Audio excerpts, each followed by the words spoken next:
Quando esse garoto de 18 anos gritou alto numa rua e acabou sendo preso, os guardas esqueceram que ele estava dentro da cela e abandonaram ele sem comida. O problema é que ele tinha ficado no porão da cadeia e os guardas acharam que já tinham tirado ele de lá porque tinham confundido com outro prisioneiro. Então, ele passou os próximos dias gritando por ajuda, mas como aquele lugar era totalmente trancado e isolado, ninguém ouviu nada. E no máximo, em 3 dias, ele ia acabar morrendo de sede se não bebesse nenhuma água. Por sorte, ele viu que tinha algumas gotas na parede que estavam escorrendo, e depois de beber elas na maior felicidade, ele agora sabia que dava pra aguentar no máximo 30 dias por causa da falta de comida. Do lado de fora, a mãe dele ficou completamente maluca, tentando entrar na cadeia e perguntando em todos os lugares aonde que ele tava. O problema é que ninguém sabia responder porque aquele porão nunca era visitado por ninguém e não dava pra ouvir nada que acontecia lá dentro. Mas depois de 18 dias, um cheiro fortíssimo começou a pegar em toda a cadeia, até que um dos guardas descobriu que ele tava vindo direto do porão. Quando ele entrou lá, o garoto tava totalmente desmaiado, e assim que ele foi solto, 24 quilos mais magro, cada um dos guardas foi obrigado a pagar pra ele 10 mil reais. Quando essa avó era chamada para cuidar de um neto de 2 anos de idade, ela acabava ficando bêbada e dando cerveja para ele beber. O problema é que à medida que o tempo foi passando e ele continuou bebendo cerveja várias vezes na semana, aquilo começou a fazer um estrago enorme no corpo dele. Depois que ele cresceu um pouquinho, a mãe dele reparou que ele começou a fugir de casa várias vezes na semana para encontrar a avó. E achando um pouco estranho, ela decidiu colocar ele na creche para ver se ele interagia com outras crianças. O problema foi que dentro da creche ele começou a sofrer muito, porque além do fato dele ter uma barriga enorme que dificultava ele de fazer amigos, ele nem conseguia desenhar um sol. Depois de algum tempo, ele começou também a ficar mais agressivo, já que ele empurrava as outras crianças e não respondia mais a mãe direito. Foi aí que ela decidiu tentar descobrir o que estava acontecendo quando o garoto ia tentar visitar a avó, já que ele nunca explicava nada e a barriga dele só crescia. No dia seguinte, ela decidiu seguir ele sem ele saber, e foi assim que ela percebeu que ao invés de estar indo pra casa da avó, ele estava indo beber várias bebidas pesadas com a avó num bar. Então, ela gritou muito com a velha e levou o garoto direto no médico, que viu que o fígado dele tinha ficado gigante de tanto trabalhar. Pra resolver o problema, o garoto teve que diminuir da bebida durante alguns meses, até que aos 4 anos ele parou de beber. Quando essa mulher desesperada queria fugir da guerra desse país, ela decidiu jogar o bebê dela no rio para ver se alguém resgatava ele num lugar seguro. Depois de algumas horas na correnteza, um grupo de homens encontrou o bebê e levou ele para um esconderijo secreto que ficava debaixo da terra, onde tinha também 50 outros bebês que tinham sido resgatados por eles do mesmo jeito. Ali dentro tinha algumas crianças mais velhas que já tinham sido abandonadas há mais tempo, que ajudavam bastante na criação dos bebês novos que apareciam, mas nenhuma daquelas crianças recebia metade da comida que precisava para viver como uma criança normal. O problema é que o grupo que salvava e alimentava as crianças era na verdade o mesmo grupo que estava lutando na guerra, os Vietcongs, mas as crianças que eles ajudavam tinham algumas tarefas importantes para fazer, que logo aquele menino abandonado já ia entender. Alguns anos depois do resgate, um amigo próximo daquele garoto completou 12 anos, e ele foi chamado pelo chefe para fazer uma missão na guerra. O problema é que aquela era uma missão suicida, e os caras costumavam levar muitas daquelas crianças pra guerra para morrerem ajudando na batalha. Então, o garoto viu que estava completamente ferrado, e decidiu fugir daquele lugar o mais rápido que ele conseguisse. Mas quando aquela guerra do Vietnã finalmente acabou, o garoto olhou para a bandeira do vencedor e viu que era a mesma bandeira que estava do esconderijo.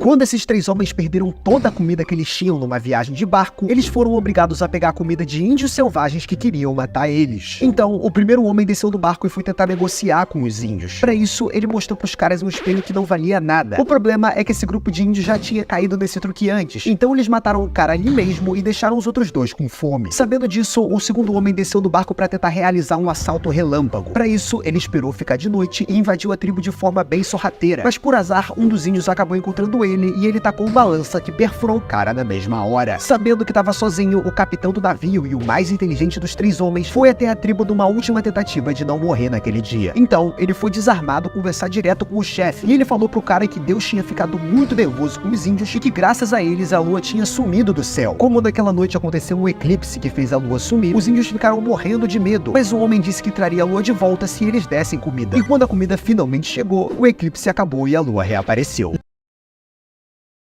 Quando um ator famoso morreu nessa cidade, 2 caras foram até o caixão dele e roubaram o corpo para tentar fazer um sequestro. Para isso, eles fugiram para uma cidade bem longe dali e ligaram para a esposa do ator, pedindo 3 milhões de reais para devolver o corpo dele. Na mesma hora, ela decidiu desligar o telefone e chamar a polícia, que pelo menos conseguiu descobrir que os caras estavam ligando de um telefone público. Então, eles procuraram todos os telefones públicos que ficavam perto daquele cemitério, mas como naquela época ainda era impossível saber o lugar exato de onde uma pessoa estava ligando, eles começaram a parar todas as pessoas que quisessem sem usar os telefones públicos para fazer algumas perguntas. Depois de alguns dias, a esposa recebeu mais uma ligação, onde eles falavam que iam começar a cortar os ossos do ator se ela não desse o dinheiro. Mas ao invés de desligar, o policial que estava do lado pediu para ela enrolar mais um pouco, até que ele conseguiu ouvir no fundo do telefone o som de um trator. Com base nisso, ele procurou cidades próximas daquela onde passavam muitos tratores na rua, e ele conseguiu encontrar um telefone público numa cidade rural que tinha uma fazenda com vários tratores do lado. E quando os criminosos decidiram fazer mais uma daquelas ligações para ameaçar a esposa do ator de novo, eles foram encontrados e presos e o corpo foi devolvido. Quando essa mulher teve que trocar o coração dela numa cirurgia, assim que ela saiu do hospital, ela começou a beber cerveja que nem uma doida. Então, os médicos trouxeram ela de volta pro hospital e começaram a estudar a situação, já que ela nunca tinha gostado de cerveja na vida e só tinha recebido um coração de outra pessoa. E depois de dar uma olhada em todos os papéis, eles viram que o antigo dono do coração era na verdade um jovem de 18 anos que tinha morrido de um acidente de moto porque ele dirigiu bêbado, já que ele adorava uma cervejinha. E por mais que não seja comprovado pela ciência até hoje, muitas pessoas acreditam que aquele coração carregou pra mulher um pouco daquilo que o antigo dono tinha, que era no caso uma paixão pela cerveja.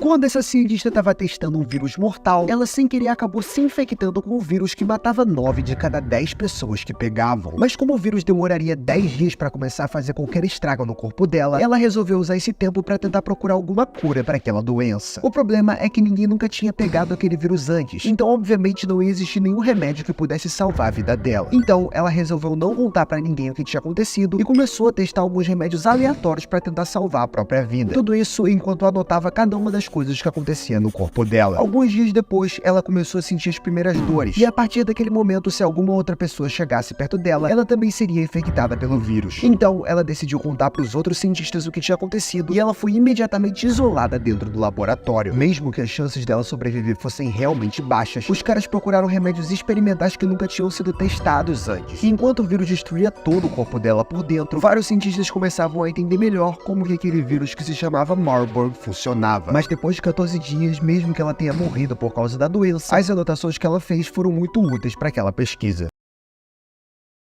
Quando esses soldados encontraram um exército inimigo gigantesco numa guerra, eles sabiam que no dia seguinte todo mundo ia morrer. Então, a única opção que o chefe daquele exército encontrou foi escalar uma montanha para pegar os caras de surpresa. E para isso, eles tiveram que levar junto os 37 elefantes que aquele exército tinha. Quando eles começaram a escalar aquela montanha, eles encontraram um tribo indígena de pessoas muito agressivas. Na mesma hora, os índios começaram a matar os elefantes, o que deixou o chefe do exército muito furioso. Depois de uma longa batalha, os índios foram totalmente dizimados, e os caras conseguiram chegar no topo da montanha, que era realmente muito frio. Mas naquele momento todo mundo ficou bolado com o chefe do exército porque todos os elefantes menos um tinham morrido junto com metade dos soldados, além do fato de que eles estavam completamente sem comida. A única esperança do chefe foi pegar o último elefante que sobreviveu, chamado Surus, para fazer uma estratégia bizarra. Como nenhum dos inimigos tinha visto um elefante na vida, eles colocaram o Surus na linha de frente com várias pessoas montadas nele para assustar os caras. E como a maior parte deles ficou com muito medo do elefante, toda a surpresa daquele ataque fez com que eles vencessem a batalha.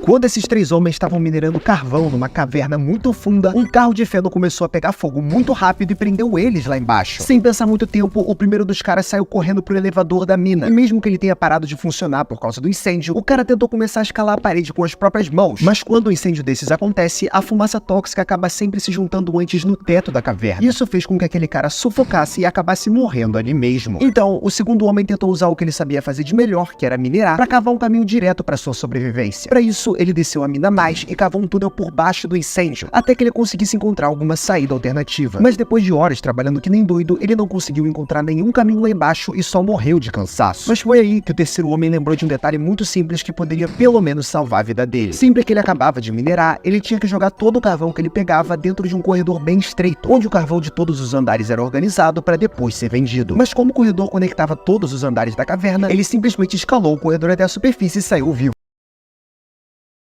Quando esse cometa ia passar pelo planeta em 1910, muitas pessoas acreditavam que o gás que ele soltaria mataria todo mundo. Por isso, as pessoas começaram a vender pílulas falsas anti-cometa e até mesmo guarda-chuvas especiais que supostamente protegeriam as pessoas. Mesmo que eles tenham conseguido ganhar uma grana legal fazendo isso e até espalhar um pouco do caos, quando o cometa finalmente passou pela Terra, ele não caiu e nem soltou nenhum gás. E foi só um espetáculo bem bonito de se assistir.